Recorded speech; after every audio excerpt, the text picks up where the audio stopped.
بالله من الشيطان الرجيم.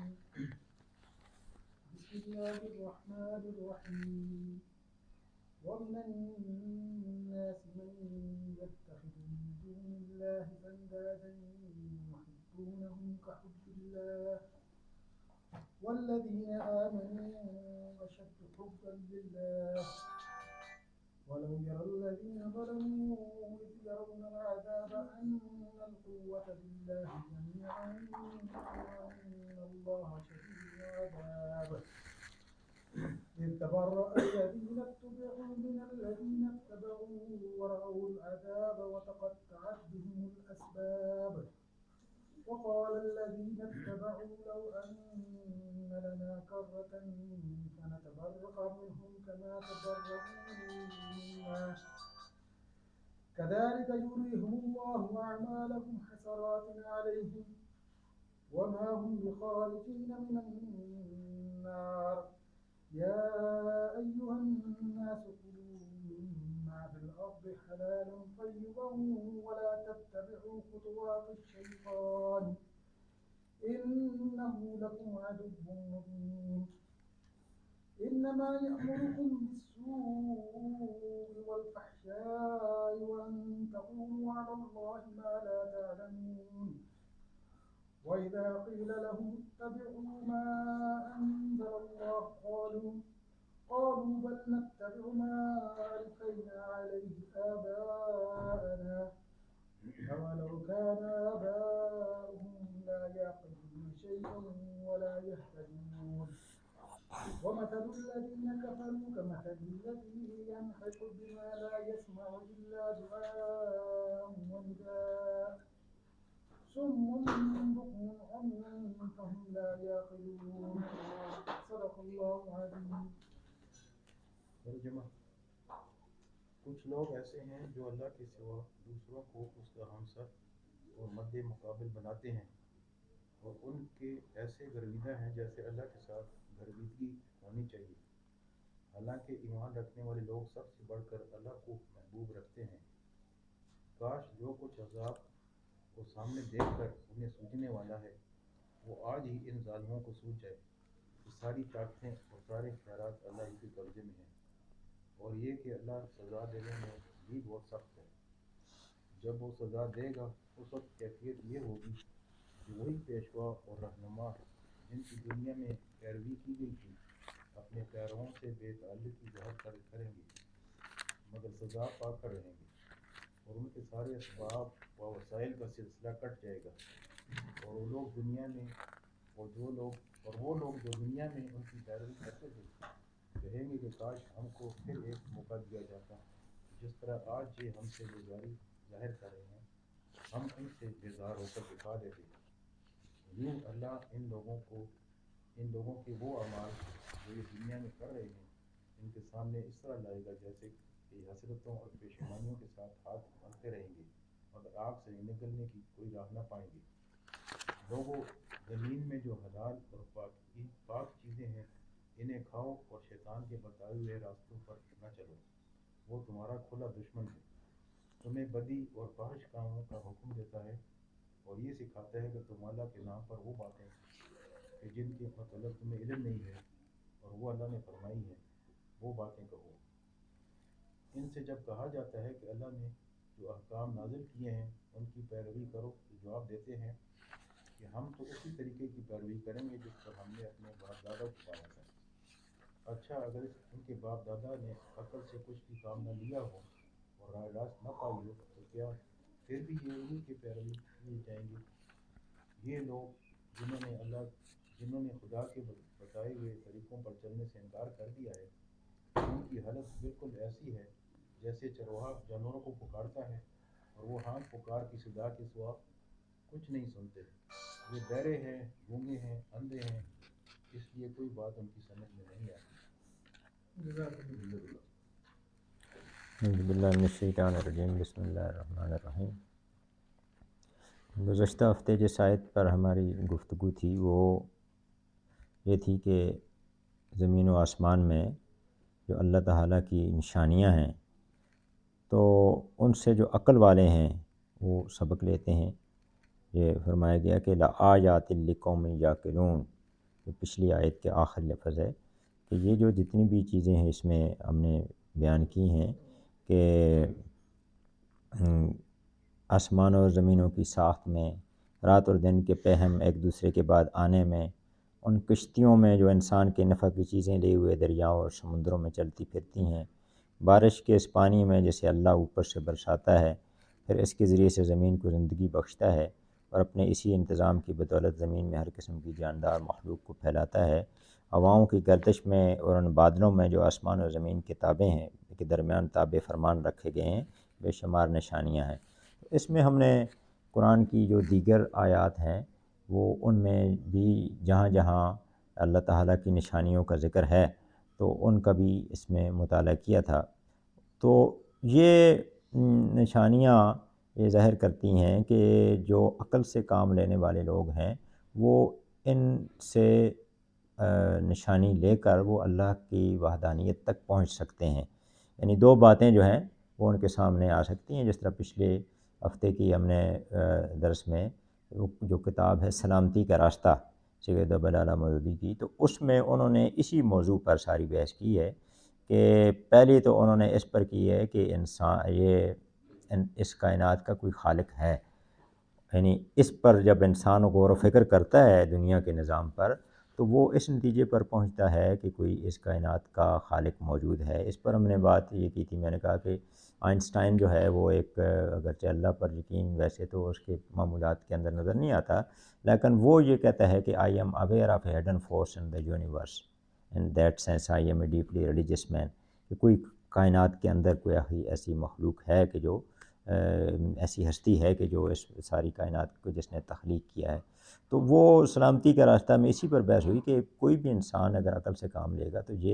وہ اس نتیجے پر پہنچ سکتا ہے کہ اللہ تعالیٰ ایک برتر ہستی موجود ہے جو اس پوری کائنات کی خالق ہے۔ اور دوسرا پھر وہ اس پہ بحث کرتے ہیں کہ اگر مزید انسان کوئی غور کرے تو پھر وہ اس نتیجے پر پہنچتا ہے کہ اس کائنات کا خالق ایک ہی ہے، کوئی ایک سے زیادہ نہیں ہے۔ تو یہ عقل مندوں کی نشانیاں جگہ جگہ قرآن کی بہت ساری صورتوں کے اندر بیان ہوئی۔ سورۃ آل عمران کی آیت جو ہے اس کا بھی ہم نے جائزہ لیا تھا کہ جس میں فرمایا گیا کہ اس میں یہ زمین و آسمان کی تخلیق میں، رات اور دن کے بدلنے میں عقل مندوں کے لیے بڑی نشانیاں ہیں، اور وہ عقل مند لوگ جو ہیں ان کی دو صفات اس کے اندر بیان ہو گئیں کہ الذین یذکرون اللہ قیاما وقعودا وعلی جنوبہم، جو کھڑے بیٹھے لیٹے ہر حال میں اللہ کو یاد رکھتے ہیں، وَیَتَفَکَّرُونَ فِی خَلْقِ السَّمَاوَاتِ وَالْأَرْضِ، اور پھر وہ زمین و آسمان کی تخلیق پر غور و فکر کرتے ہیں۔ یعنی انسان جو ہے وہ حق کی تلاش میں جو ہے زمین و آسمان کی تخلیق پر جب غور و فکر کرتا ہے تو اس کو وہ اس نتیجے پر پہنچ جاتا ہے کہ ربنا ما خلقت ھذا باطلا، کہ اے ہمارے رب تو نے یہ سب کچھ بلا مقصد پیدا نہیں کیا۔ یعنی ایک تو اس نتیجے پر کہ اس کائنات کا ایک خالق ہے اور ایک ہی ہے، اور دوسری یہ کہ یہ اس پوری کائنات کے یہ جو بلا مقصد نہیں ہے، اس کو بھی مقصد ہے، اور مقصد تو یہی ہے کہ جس میں سورۃ الملک کے اندر ہے کہ الذی خلق الموت والحیات لیبلوکم ایکم احسن عملا، اس نے موت اور حیات کی تخلیق کی تاکہ یہ آزمائے کہ کون جو ہے اچھے عمل کرنے والا ہے۔ تو یہ اس ساری کائنات کا مقصد تخلیق جو ہے یہ اس کے اندر ہے۔ تو اس نتیجے پر وہ پہنچ جاتا ہے، اور جب اس نتیجے پر پہنچتا ہے کوئی فرد تو پھر وہ لازماً اس کی تیاری بھی کرتا ہے، اس میں کامیابی کی تیاری بھی کرتا ہے۔ تو یہ جو پچھلی آیت ہے اس میں یہاں تک بات پہنچی تھی۔ اب یہ ہے کہ پچھلی آیت کے اندر تو یہی ہے کہ جو عقل مند لوگ ہیں، جو آخری لفظ ہے لقوم یعقلون، عقل مند لوگ، ان کے لیے تو بڑی نشانیاں ہیں، اور وہ اس نتیجے پر پہنچ جاتے ہیں کہ اللہ کے ساتھ کوئی شریک نہیں ہے۔ اس میں ایک ہم نے مثال بھی واضح کی تھی کہ یہ ابو جہل کے جو بیٹے ہیں حضرت اکرمہ رضی اللہ تعالیٰ عنہ، تو وہ جب مکہ فتح ہوا تو وہ وہاں سے بھاگ گئے تھے مکہ سے، اور آگے جب وہ گئے وہ کشتی میں بیٹھے تو کشتی میں پھر وہ کشتی ڈولنے لگی، ایک طوفان میں گر گئی، اور انہوں نے پہلے تو مختلف بتوں کو پکارنا شروع کیا، جب دیکھا کہ نہیں ہو رہا تو پھر انہوں نے آخرکار اللہ کو پکارنا شروع کیا۔ تو وہ انہوں نے کہا کہ جو کفار تھے ان کے الفاظ تھے کہ یہاں اس سمندر میں اب اللہ کے سوا کوئی بچا نہیں سکے گا۔ تو حضرت اکرمہ کے الفاظ ہیں کہ جو اگر سمندر میں کوئی بچانے والا اس کے سوا کوئی نہیں ہے، تو پھر خشکی میں بھی اس کا بچانے والا کوئی نہیں ہے۔ تو اس کے بعد وہ واپس آ گئے، تو ان کے دل مسخر ہو چکا تھا اور وہ ایمان لائے اور بعد میں شہید ہوئے۔ تو مطلب یہ ہے کہ عقل مند فرد جو ہے وہ عقل سے کام لے تو اس کو نشانیاں مل سکتی ہیں ان میں۔ لیکن اب اس آیت میں جو آج ہمارے موضوع ہے، جو آیت نمبر 165 ہے، تو اس میں پھر کہا گیا کہ ان لوگوں کی بات کی گئی، وَمِنَ النَّاسِ مَن يَتَّخِذُ مِن دُونِ اللَّهِ اندادا، کہ یہ اتنی نشانیوں کے باوجود وہ یہ سمجھتے ہیں کہ ایک سے زیادہ خدا ہیں اور وہ شریک بناتے ہیں اللہ کے ساتھ دوسری ہستیوں کو۔ تو ان کا تذکرہ کیا گیا کہ اس کے اب نتیجہ تو یہی ہونا چاہیے تھا کہ اللہ کی نعمتوں کو دیکھ کے اور اللہ کی اس جو صفات کو اور وحدانیت کو دیکھنے کے بعد نتیجہ یہ ہونا چاہیے تھا کہ اس کی فرمانبردار بنتے، اللہ پر ایمان رکھتے اور اللہ کی فرمانبرداری اختیار کرتے۔ جیسے سورۃ الفاتحہ میں یہی طریقہ کا اختیار کیا گیا کہ الحمدللہ رب العالمین، ساری تعریفیں اللہ کے لیے جو رب ہے سارے جہانوں کا، اور الرحمن الرحیم بھی ہے، وہ مالک یوم الدین بھی ہے۔ تو جب یہ ساری چیزیں ہیں تو پھر کیوں نہ ہم کہیں کہ ایاک نعبد و ایاک نستعین۔ اس کا فطری تقاضا پھر یہی بنتا ہے کہ صرف اور صرف اللہ ہی کی بندگی کی جائے اور اللہ کی سے مدد مانگی جائے۔ لیکن یہ وہاں پر تو ذکر کیا گیا کہ وہ عقل مند لوگوں کے لیے وہ نشانیاں ہیں، تو یہ عقل مند لوگ تو نہیں ہیں، یہ بے وقوف لوگ ہیں۔ اس کے باوجود وہ شرک کرتے ہیں، دوسرے معبود بناتے ہیں، غیر اللہ کی پرستش کرتے ہیں اور اس کی ایسی تعظیم کرتے ہیں کہ جیسے اللہ کی کرنی چاہیے۔ تو من دون اللہ اندادا کی جو تشریح تفہیم القرآن میں کی گئی کہ خدا کی جو اللہ تعالیٰ کی جو صفات اللہ کے لیے مخصوص ہیں، ان میں سے بعض کو دوسروں سے وہ منسوب کرتے ہیں، اور یا پھر یہ بھی ہو سکتا ہے کہ اس میں صفات کے اندر، یا پھر یہ ہے کہ زندگی کو مختلف خانوں میں تقسیم کر دیا جائے۔ یہ بھی ہے کہ کچھ معاملات میں تو اللہ کی بندگی کریں گے ہم، اور کچھ میں ہم اس سے بے نیاز ہیں۔ اس طرح پچھلے اس میں بات ہوئی تھی کہ پیپلز پارٹی نے جو نعرہ لگایا کہ اسلام ہمارا دین ہے اور سوشلزم ہماری معیشت ہے، تو یہ کھلم کھلا یہی بات تھی کہ یہ اللہ کے ساتھ ایک شریک ہو گیا کہ ایک دین اگر اسلام ہے تو پھر معیشت بھی اللہ ہی کی ہوگی، پھر معیشت تو کسی اور کی نہیں ہو سکتی، یا سیاست میں کوئی اور نہیں ہو سکتا۔ تو انہوں نے زندگی کو خانوں میں تقسیم کر لیا۔ تو یہ بھی ایک چیز ہے، یعنی ایک تو وہ شرک اس وقت جو ہے وہ مشرکین کرتے تھے کہ وہ براہ راست بت انہوں نے بنائے ہوئے تھے، اور کسی کو کہتے تھے کہ یہ جو بارش کا دیوتا ہے، یہ جو ہے یہ ہواؤں کا دیوتا ہے، اس طرح شریک کرتے تھے۔ تو وہ بھی اسی طرح شریک کرتے تھے اللہ کے ساتھ۔ اور یہ جو آج کل کا جو ہے وہ ایک مشرکانہ رویہ یہ ہے کہ ہم زندگی کو مختلف خانوں میں تقسیم کر لیں اور اس کو کسی میں ہم اللہ کی بندگی کریں اور کسی میں نہ کریں۔ تو یہ جو چیز ہے یہ نہیں ہونی چاہیے، اللہ کے ساتھ یہ شریک کرنے والی بات ہے۔ اللہ تعالیٰ کو زندگی کے سارے معاملات میں ہم نے وہ اللہ تعالیٰ ہی کی بندگی کرنی ہے، اور سارے معاملات میں اسی کی رہنمائی جو ہے وہ ہم نے لینی ہے۔ تو یہ ہے کہ عمومی یہ رویہ رہا ہے۔ یہ ایک سورۃ الزمر کی جو آیت ہے اس میں یہ کہا گیا کہ جب آیت نمبر 45 ہے کہ جب ان سے جو اللہ کا ذکر کیا جاتا ہے، وَإِذَا ذُكِرَ اللَّهُ وَحْدَهُ، جب اللہ ہی کا ذکر کیا جاتا ہے تو ان کے جو دل ہیں تنگ ہو جاتے ہیں، متنفر سے ہو جاتے ہیں۔ یہ کن لوگوں کے؟ قلوب الذین لا یؤمنون بالآخرہ، جو آخرت پر یقین نہیں رکھتے تو ان کے دل تنگ ہو جاتے ہیں۔ وَإِذَا ذُكِرَ الَّذِينَ مِن دُونِهِ، اور جب وہ اس مختلف من دونہ یعنی جو شریک ہیں ان کا ذکر کیا جاتا ہے تو پھر ان کے یستبشرون، وہ خوش ہو جاتے ہیں۔ تو علامہ آلوسی جو ہیں وہ روح المعانی کے اندر لکھتے ہیں کہ ایک روز میں نے دیکھا کہ ایک شخص کسی مصیبت میں ایک کسی وفات یافتہ بزرگ کو مدد کے لیے پکار رہا ہے۔ تو میں نے کہا کہ اللہ کے بندے اللہ کو پکار۔ وہ خود فرماتا ہے کہ وَإِذَا سَأَلَكَ عِبَادِي عَنِّي فَإِنِّي قَرِيب، کہ جب میرا کوئی بندہ مجھ سے سوال کرتا ہے تو میں اس کے قریب ہوں۔ اُجِيبُ دَعْوَةَ الدَّاعِ إِذَا دَعَانِ، میں اس کی سنتا ہوں جب وہ مجھے پکارتا ہے۔ تو وہ شخص جو ہے وہ سخت غصے میں آ گیا اس میں اور بعد میں وہ کہتے ہیں کہ جب بعد میں لوگوں نے بتایا کہ وہ کہتا تھا کہ یہ شخص اولیاء کا منکر ہے، اور وہ اور کہہ رہا تھا کہ اللہ کی نسبت ولی زیادہ جو ہے سن لیتے ہیں۔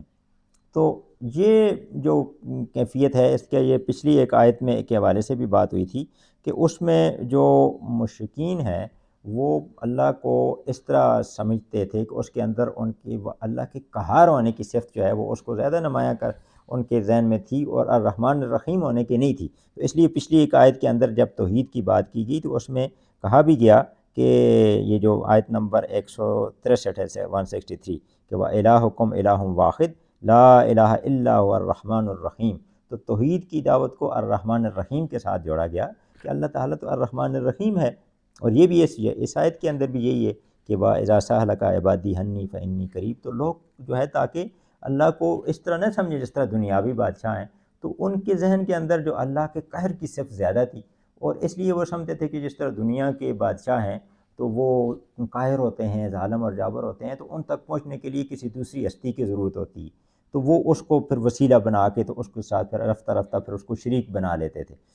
تو اس میں الرحمن الرحیم کی جو ہے صفت کو نمایاں کیا گیا اور کہا گیا کہ جب آپ جو ہے اللہ تعالیٰ رحمن الرحیم ہے، اسی کو سارے معاملات کے اندر سارے معاملات میں اسی کو حاکم مانا جائے اور اس کے ساتھ کسی کو شریک نہ کیا جائے۔ تو زندگی کے تمام معاملات میں، زندگی کی ہر لمحے میں اور زندگی کے ہر معاملے میں اللہ ہی کی بندگی کی جائے، کسی معاملے میں اور کسی وقت میں اس کے ساتھ کسی کو شریک نہ کیا جائے۔ اور پھر آگے اس میں بات کی گئی کہ یحبونہم کحب اللہ، اور پھر وہ ان جن کو وہ شریک بناتے ہیں تو ان سے اس طرح محبت کرنے لگتے ہیں کہ جس طرح کہ محبت کرنی چاہیے اللہ کے ساتھ۔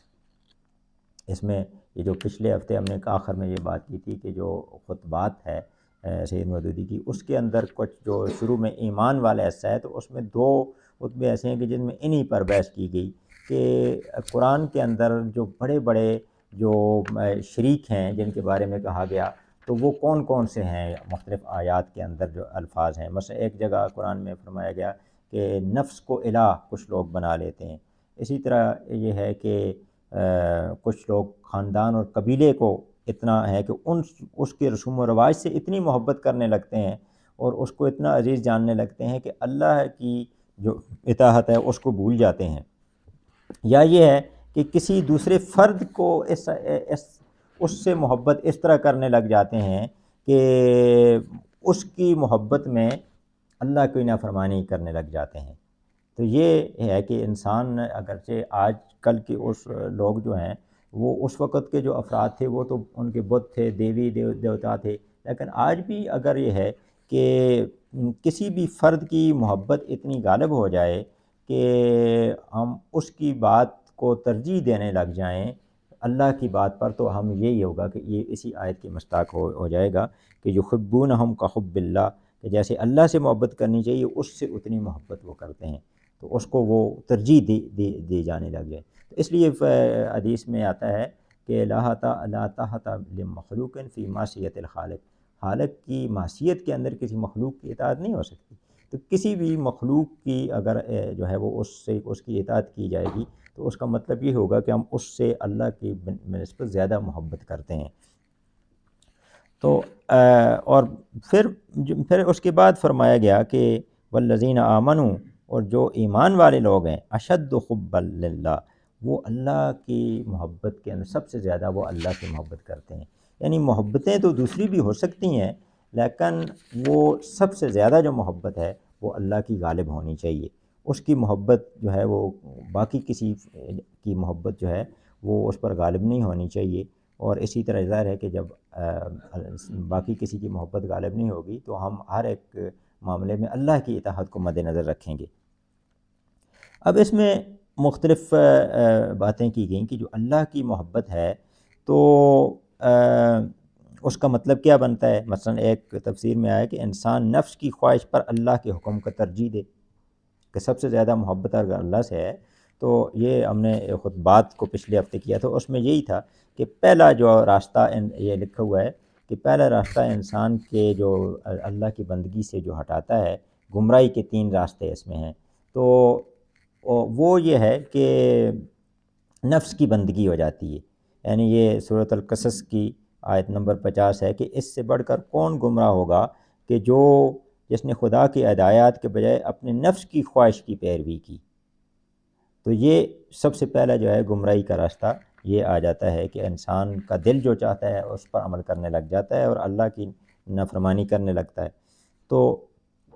محبت الہی کی پہلی جو علامت یہ ہے کہ انسان نفس کی خواہش پر اللہ کے حکم کو ترجیح دے۔ دوسری بات، اللہ سے ملاقات کا شوق رکھنے والا ہو، موت سے نہ گھبرائے وہ، اور اس کی جب وہ ہوگی، یہ ایک مشہور واقعہ ہے کہ غزوہ بدر میں جب نبی صلی اللہ علیہ وسلم نے فرمایا کہ وسارعوا الی مغفرۃ من ربکم وجنہ، تو کہ اللہ کی مغفرت اور جنت کی طرف دوڑو، تو حضرت عمیر ابن امام جو تھے، ایک صحابی تھے، نوجوان صحابی تھے، اور ان کے ہاتھ میں کھجوریں تھیں اور انہوں نے کھجوریں پھینک دیں اور وہ جہاد میں شریک ہوئے اور شہید ہو گئے۔ تو یہ کیفیت ہونی چاہیے۔ انہوں نے کہا کہ پھر یہ کھجوریں ختم ہونے کا کون انتظار کرے، یہ ایک کیفیت ان کی تھی۔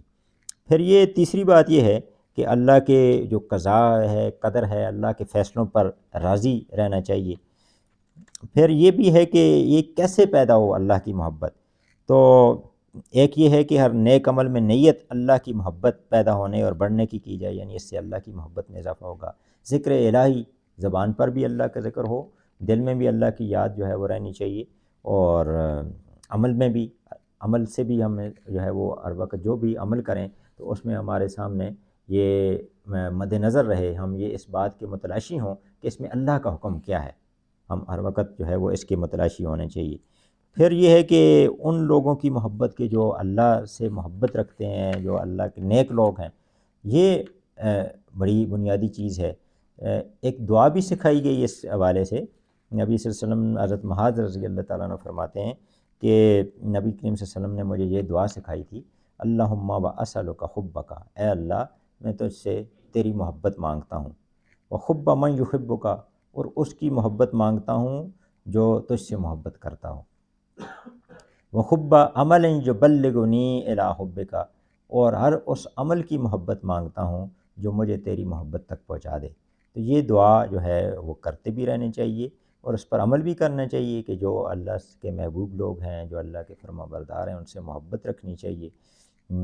اور ان اعمال سے محبت کرنی چاہیے جو اللہ کی محبت کی طرف لے کے جانے والے ہوں۔ اور پھر اس کے ساتھ یہ ہے کہ یہ سورۃ آل عمران کی یہ آیت جو ہے یہ ہم سب نے پڑھی ہوئی ہے کہ نبی صلی اللہ علیہ وسلم کو فرمایا گیا کہ آپ لوگوں کو بتا دیں، قل ان کنتم تحبون اللہ، کہ اگر تم اللہ سے محبت کرتے ہو فاتبعونی، تو میری اتباع کرو۔ نبی کریم صلی اللہ علیہ وسلم کی اتباع جو ہے یہ اللہ کی محبت تک پہنچانے کا راستہ ہے جو اللہ نے خود بتایا ہے۔ تو یحببکم اللہ، تو پھر اللہ تم سے محبت کرے گا، ویغفر لکم، اور تمہارے گناہوں کو بخش دے گا، یغفر لکم ذنوبکم۔ تو یہ بھی اللہ کی محبت تک نبی کریم صلی اللہ علیہ وسلم کے ذریعے ان کی اطاعت اور فرما برداری جو ہے اللہ کی محبت کے قریب لے کر جانے والی ہے۔ اور پھر یہ ہے کہ قرآن اللہ تعالیٰ کا کلام ہے، جو ہمیں دنیا کے اندر جو محبت کسی بھی فرد سے اگر ہوتی ہے تو اس کا کوئی خط اگر آ جاتا ہے، اس کا کوئی میسیج آ جاتا ہے تو ہم بار بار اس کو پڑھتے ہیں، اس کو سنبھال کر رکھتے ہیں، اس کو سمجھنے کی کوشش کرتے ہیں۔ یعنی ایسا تو کبھی نہیں ہوا کہ ہمارے کسی عزیز دوست کا کوئی خط آ جائے اور کسی ایسی زبان میں ہو کہ جس کو ہم نہ سمجھتے ہیں اور ہم اس کو سمجھے بغیر رکھتے ہیں، یعنی پھر ہم اس کی تلاش میں رہتے ہیں کہ یہ ہمارے دوست نے کیا لکھا ہے۔ تو اللہ تعالیٰ تو سب سے زیادہ بڑا دوست ہے، تو اس کو سمجھنا چاہیے، اس سے تعلق ہونا چاہیے اور اس پر عمل ہونا چاہیے، یہ بھی ضروری ہے۔ اور پھر یہ ہے کہ نیک لوگوں سے محبت، یعنی یہ جس طرح اس دعا کے اندر بھی ہے کہ وحب من یحبک، کہ اے اللہ میں اس فرد کی محبت مانگتا ہوں جو تجھ سے محبت کرنے والا ہو۔ تو ان لوگوں سے اگر ہم محبت کریں گے تو نبی صلی اللہ علیہ وسلم نے فرمایا کہ جس نے محبت کی اللہ کے لیے اور نفرت کی، ومن احب للہ و ابغض للہ، جس نے محبت کی اللہ کے لیے اور کسی سے نفرت کی اللہ کے لیے، وَأَعْطَىٰ لِلَّهِ، اور جس نے اللہ کے لیے ہی لوگوں کسی کچھ دیا، وَمَنَعَ لِلَّهِ، اور اللہ کے لیے کچھ دینے سے رکا، فَقَدِ اسْتَكْمَلَ الْإِيمَانَ، تو اس نے اپنا ایمان مکمل کر لیا۔ اسی طرح ایک حضرت ابو ذر رضی اللہ تعالیٰ عنہ فرماتے ہیں کہ ایک دفعہ نبی کریم صلی اللہ علیہ وسلم باہر آئے اور ہم سے پوچھا کہ اچھا یہ بتاؤ کہ اللہ تعالیٰ کو کون سا عمل سب سے زیادہ محبوب ہے؟ تو لوگ کسی نے کہا کہ نماز ہے، کسی نے کہا روزہ، کسی نے زکوٰۃ، تو نبی صلی اللہ علیہ وسلم نے فرمایا کہ نہیں، الحب للہ والبغض للہ، سب سے زیادہ عمل جو ہے محبوب ہے وہ اللہ کے لیے محبت کرنا، کسی فرد کی نیکی کی وجہ سے جو ہے وہ کسی فرد سے محبت کرنا، یہ سب سے زیادہ جو ہے وہ اللہ تعالیٰ کو محبوب عمل ہے۔ اسی طرح ایک اور جگہ بھی یہی فرمایا۔ اور پھر ایک حدیث قدسی ہے، نبی صلی اللہ علیہ وسلم نے فرمائی کہ اللہ تعالیٰ فرماتے ہیں کہ میری محبت ان لوگوں کے لیے واجب ہو گئی، یعنی کہ اللہ کی محبت، اللہ تعالیٰ فرماتے ہیں کہ میری محبت ضرور ان لوگوں کو ملے گی جو میرے لیے آپس میں محبت کریں، یعنی اللہ کے دین کے لیے آپس میں ایک دوسرے کے ساتھ محبت کرتے ہیں، میرے لیے ساتھ مل کر بیٹھیں، میرے لیے ایک دوسرے سے ملنے جائیں، میرے لیے ایک دوسرے پر مال خرچ کریں۔ تو یہ اللہ کی رضا کا، اللہ کی محبت کا راستہ ہے۔ اور اسی طرح ایک حدیث میں آتا ہے کہ 7 افراد ایسے ہوں گے کہ جو قیامت والے دن اللہ کی رحمت کے سائے میں ہوں گے، جب کوئی سایہ نہیں ہوگا، یعنی یہ جو وہ لوگ ہوں گے کہ جن کو اللہ تعالیٰ الگ کر لے گا، اور ان میں سب سے پہلے تو عادل حکمران ہے، لیکن اس کے بعد آگے پھر آتا ہے کہ وہ 2 افراد کہ جو آپس میں اللہ کے لیے محبت کرتے تھے اور اسی کے لیے اکٹھا ہوتے تھے۔ تو یہ راستہ جو ہے یہ اللہ کی محبت کا راستہ ہے کہ اللہ ہی کی خاطر ایک دوسرے سے ملنے کے لیے جانا، اور اس کی یہ فضیلت بیان کی گئی۔ اور اس کے بعد پھر فرمایا گیا کہ ان لوگوں کو، جن لوگوں کو اللہ کے سوا شریک ٹھہراتے ہیں لوگ، تو اب ان کا اور ان کا کیا، جو شریک کرنے والوں کا اور شریک ٹھہرانے والوں کا، جن کو شریک ٹھہرایا جا رہا ہے، ان کا آپس میں آخرت میں کیا معاملہ ہوگا۔ تو استبرأ الذین اتبعوا، تو اور اب اس میں یہ ہے کہ جب وہ اللہ تعالیٰ، اس میں جو ترجمہ کیا گیا کہ جب وہ سزا دے گا اللہ تعالیٰ، تو اس وقت کیفیت یہ ہوگی کہ جو پیشوا اور رہنما جن کی دنیا میں پیروی کی گئی تھی، وہ ان لوگوں سے بیزار ہو جائیں گے کہ جن کی جو ان کی پیروی کرتے تھے، یعنی یہ آپس میں بیزاری کا اظہار کریں گے۔ تو دنیا کے اندر یہ ہے کہ بہت ساری ہستیاں ایسی ہیں کہ جن کو لوگ اللہ کے سوا ان سے امیدیں لگاتے ہیں، تو وہ وہاں پر کوئی بھی انسان کسی کی کام نہیں آئے گا۔ یہ ایک دوسری جگہ فرمایا گیا سورۃ العبس کے اندر ہے کہ یوم یفر المرء من اخیہ، کہ وہ ایسا دن ہوگا کہ اس دن بھائی بھی بھائی سے دور بھاگے گا، وہ امہ و ابیہ، اور ماں اور اپنے بیٹے سے انسان دور بھاگے گا، و صاحبتہ و بنیہ، اور لکل امرئ منہم یومئذ شأن یغنیہ، اور اس دن ایک کیفیت یہ ہوگی کہ ہر فرد جو ہے وہ بے پرواہ ہوگا دوسرے سے۔ تو وہ، اور پھر دوستوں کے متعلق فرمایا گیا کہ ولا یسأل حمیم حمیما، اور جو دوست ہیں وہ بھی ایک دوسرے کو نہیں پوچھیں گے، حالانکہ وہ ایک دوسرے کو دکھائے بھی جائیں گے۔ اور مجرم یہ چاہے گا کہ لو یفتدی من عذاب یومئذ میں بنیہ، کہ وہ اپنے بیٹے کو بھی فدیے کے اندر دے دے اس میں عذاب سے بچنے کے لیے۔ تو جب یہ کیفیت ہوگی تو یہ جو جن کی پیروی کی گئی، یعنی جن کو اللہ کے سوا شریک ٹھہرایا گیا، تو یہ اس وقت کہیں گے کہ یعنی اس وقت کیفیت یہ ہوگی کہ ہر ایک کو اپنی پڑی ہوگی۔ تو یہ جس طرح خاندان کے قریب ترین عزیزوں کے بارے میں فرمایا گیا، تو ظاہر ہے کہ ہر انسان یہ چاہے گا کہ کہیں ایسا نہ ہو کہ دوسرے کے جو گناہ ہیں میرے ذمہ پڑ جائیں، تو وہ کہے گا کہ ہم نے تو ان کو نہیں کہا تھا کہ یہ ہمیں شریک ٹھہرائیں، تو ان سے بیزاری کا اظہار کریں گے، برہت کا اظہار کریں گے۔ تو اب جو لوگ اگلی آیت میں ہے کہ جنہوں نے پیروی کی، وقال الذین اتبعوا، جنہوں نے پیروی کی، وہ یہ کہیں گے کہ لو ان لنا کرۃ، اگر ہمارے لیے دوبارہ کسی طرح ہمیں جانے کا موقع مل جائے تو ہم بھی ان سے اسی طرح بیزاری کا اظہار کریں جیسا کہ یہ آج ہم سے بیزاری کا اظہار کر رہے ہیں۔ یعنی دنیا میں تو یہ ہے کہ وہ ہمیں کہتے تھے کہ ہماری طرف آؤ، اور ہماری پیروی کرو. تو اب یہ کہہ رہے ہیں کہ ہم نے تو نہیں کہا تھا ان کو, تو ہم اگر دوبارہ ہمیں موقع مل جائے تو ہم جو ہے اسی طرح ان کو کہیں گے, ان کو ٹھکرائیں گے. اور اس طرح پھر اللہ تعالیٰ فرماتے ہیں کذالک یریہم اللہ اعمالہم حسرات علیہم. تو اس طرح اللہ تعالیٰ ان کے جو دنیا کے اندر جو طرز عمل تھا دوسرے لوگوں کو شریک ٹھہرانے کا, اس کو ان کے لیے حسرت بنا دے گا. اور وہ ما ہم بخارجین من النار, اور وہ جہنم سے نکلنے والے نہیں ہیں. تو یہ اس طرح کی جو آیات, کچھ دوسری آیات کے اندر بھی یہی بات بیان ہوئی ہے کہ وہاں کیا کیفیت ہوگی. ایک تو سورۃ العنکبوت کی آیت ہے, آیت نمبر 25 ہے, اور وہ ہوگا کہ قیامت کے دن ایک دوسرے کا انکار کریں گے اور ایک دوسرے پر لعنت بھیجیں گے. سورۃ العنکبوت سورہ نمبر 29 ہے, آیت نمبر 25 ہے اس کی.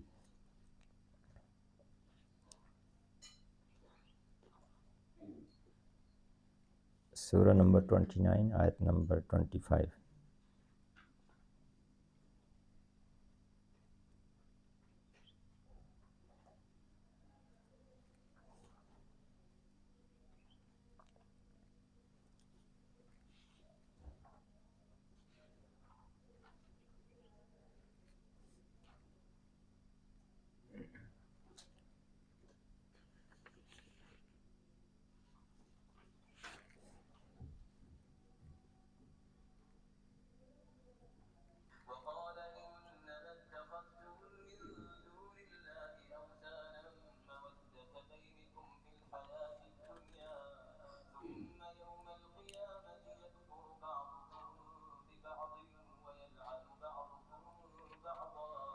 بس اتنا ہی.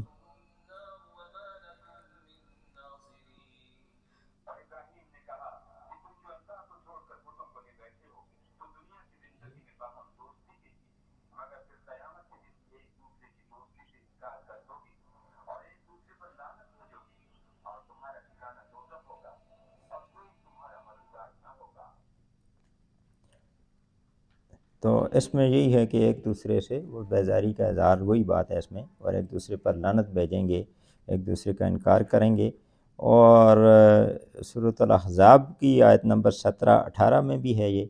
کہ وہ لوگ جو ہے جو پیروی کرنے والے لوگ ہیں تو وہ کہیں گے کہ یہ جن کی ہم پیروی کرتے رہے ہیں تو اے اللہ ان کو دگنا عذاب دے. تو یعنی یہ انہوں نے ہمیں گمراہ کیا. تو سورۃ الاحزاب سورہ نمبر 33 آیت نمبر 17-18 ہے.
اس کا ترجمہ سنا. کہہ دو اگر خدا تمہارے ساتھ برائی کا ارادہ کرے تو کون تم کو اس سے بچا سکتا ہے, یا اگر تم پر مہربانی کرنی چاہے تو کون ہٹا سکتا ہے. یہ لوگ خدا کو نہ اپنا دوست پائیں گے اور نہ مددگار. خدا تم میں سے ان لوگوں کو بھی جانتا ہے جو لوگوں کو منع کرتے ہیں اور اپنے بھائیوں سے کہتے ہیں کہ ہمارے پاس چلے آؤ، اور لڑائی میں نہیں آتے مگر کم، یہ اس لیے کہ تمہارے بارے میں بخل کرتے ہیں، پھر جب ڈر کا وقت آئے گا تو تم ان کو دیکھو گے کہ تمہاری طرف دیکھ رہے ہیں اور ان کی آنکھیں اسی طرح پھر رہی ہیں جیسے کسی کو موت سے غشی آ رہی ہے، پھر جب خوف جاتا رہے تو تیز زبانوں کے ساتھ تمہارے بارے میں زبان درازی کریں اور مال میں بخل کریں، یہ لوگ حقیقت میں ایمان لائے ہی نہ تھے، تو خدا نے ان کے اعمال برباد کر دیے اور یہ خدا کو آسان تھا۔ یہ جو استاد محترم کہتے ہیں عطا ستم برایت ہے ربنا آتیہم ضعفین من العذاب ولعنہم لعنا کبیرا، پھر کہتے ہیں وقالوا ربنا انا اطعنا سادتنا وكبراءنا فاضلونا سبیلا، 68 کسی اس صورت میں سورۃ الاحزاب 66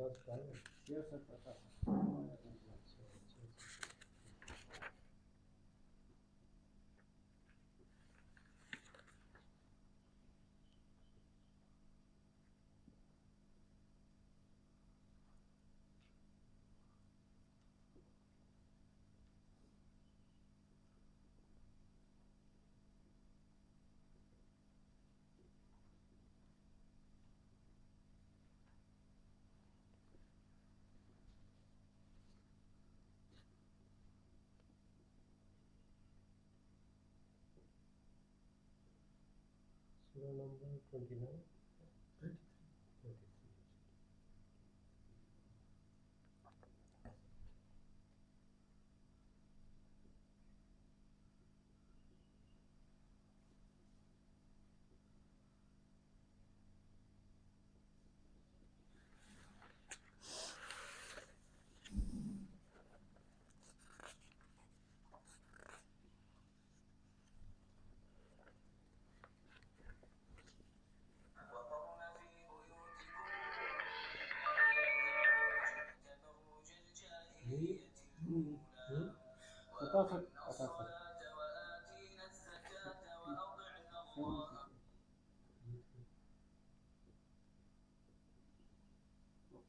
وقالوا ربنا انا اطعنا سادتنا وكبراءنا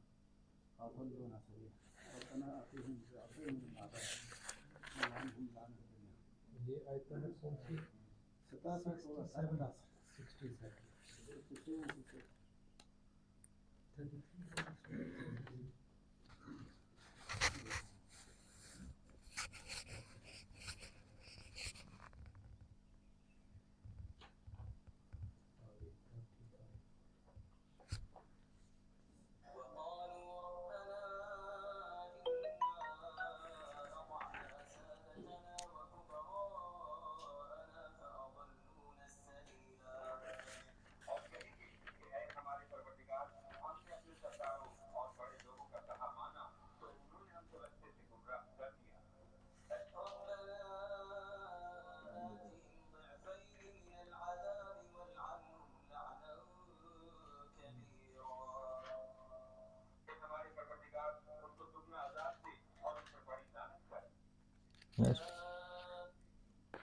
تو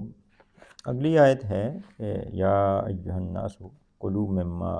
فی الارض حلالا طیبا ولا تتبعوا خطوات شیطان انہ لکم عدو مبین، کہ اے لوگو کھاؤ جو کچھ زمین میں حلال چیزیں ہیں، حلال ہیں اور طیب ہیں، اور شیطان کے قدموں پر نہ چلو، وہ تمہارا کھلا دشمن ہے۔ تو اس معاملے میں یہ ہے کہ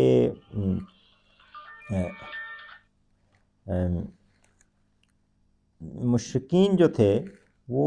انہوں نے اپنے اوپر بہت ساری پابندیاں لگائی ہوئی تھیں، اور ان کو وہ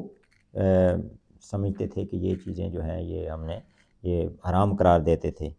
یہ سورۃ بنی اسرائیل کے اندر، سورۃ الاعراف کے اندر ان کی تفصیل بھی ہے، اگر آپ سنتے ہیں تو اس میں سورۃ بنی اسرائیل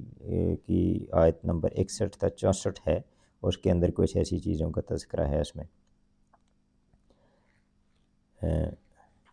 سورۃ بنی اسرائیل 17 نمبر، اس میں 61 تا 64 ہے، کہ یعنی ان جو جاہلانہ پابندیاں انہوں نے اپنے اوپر لگائی ہوئی تھیں ان کے حوالے سے اس میں ہے کہ ان پابندیوں کو، کھانے پینے کے معاملات میں ان پابندیوں کو توڑ ڈالو، اور جو توہمات اور جاہلانہ رسموں کی بنیاد پر تم نے اپنے اوپر لگائی ہوئی ہیں۔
یہ شیطان کے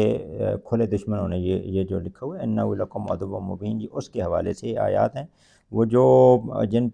آیات میں ہے کہ مشرکین نے اپنے اوپر پابندیاں کیا لگا رکھی تھی، وہ سورۃ الانعام کے اندر ہے، آیت نمبر 137 سے 140 تک، وہ ساری اس میں ہیں مختلف جو انہوں نے 137 تا 140 سورۃ الانعام کی سورہ نمبر 6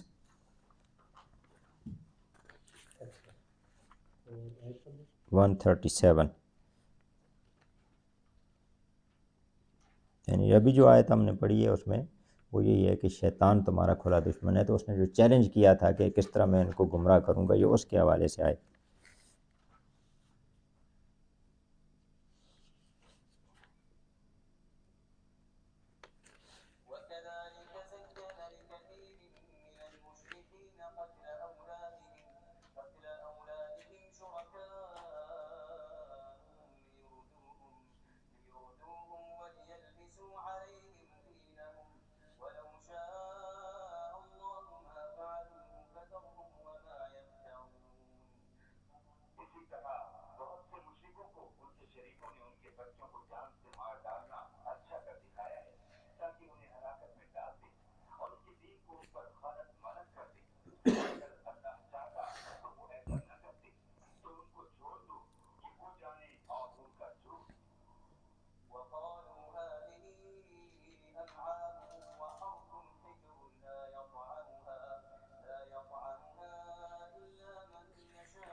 تو بنیادی جو بات ان آیات کے اندر یہی ہے، اس میں تفصیل بیان ہوئی ہے کہ کن کن چیزوں کو انہوں نے اپنے اوپر پابندی کی ہوئی تھی، اور کچھ ایسے عمل ہیں، مثلا اولاد کا قتل جو ہے انہوں نے اپنے حلال کیا ہوا تھا، اور بہت ساری چیزیں جو حلال ہیں انہوں نے اپنے لیے حرام کی ہوئی تھیں۔